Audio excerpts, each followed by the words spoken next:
विदुर हस्तिनापुर के प्रधानमंत्री कौरव और पांडवों के काका और धृतराष्ट्र एवं पांडु के भाई थे। उनका जन्म एक दासी के गर्भ से हुआ। विदुर को धर्मराज का भी अवतार माना जाता है। धर्मराज के मानव के रूप में जन्म लेने का कारण मांडव्य ऋषि के द्वारा दिया गया श्राप था। मांडव्य ऋषि खांडव में शांतिपूर्व ढंग से तपस्या कर रहे थे। तभी कुछ चोर वहां चोरी का सामान लेकर पहुंचे। खुद को उन्होंने व्यापारी बताया और ये कहा कि लुटेरे उनका पीछा कर रहे हैं। मांडव्य ऋषि ने उन पर विश्वास करते हुए उनका सामान आश्रम में छिपाकर और उन्हें भागने का सुरक्षित उपाय बताया। थोड़ी देर में ही वहां सैनिक पहुंचे। ऋषि की कुटिया का निरीक्षण करने पर जो चोरों ने सामान छिपाया था वह उन्हें मिल गया। तब सिपाही मांडव्य ऋषि को पकड़कर महाराज के सामने लेकर गए। तब महाराज ने उनकी बात को सुने बिना उन्हें सूली पर चढ़ने का आदेश दे दिया। जब ऋषि को सूली पर चढ़ाया गया तब उन्होंने तपोबल से अपनी रक्षा की। सूली पर चढ़ने के बाद भी उन्हें कुछ न हुआ।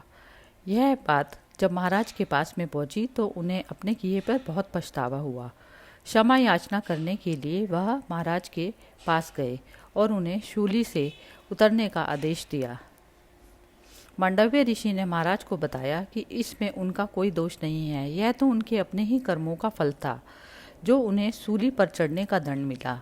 लेकिन उन्होंने क्या कर्म किया था जो उन्हें सूली पर चढ़कर उतारना पड़ा?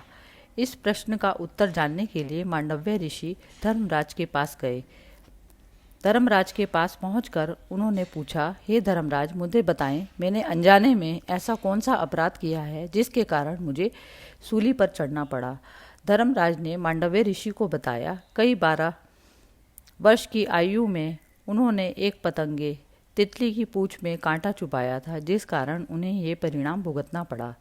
यह बात जानने पर मांडव्य ऋषि क्रोधित हुए और उन्होंने धर्मराज को बताया कि बालक 12 वर्ष तक जो भी काम करता है उसे अधर्म नहीं कहा जा सकता। उस आयु तक उसे अच्छे बुरे का ज्ञान नहीं होता।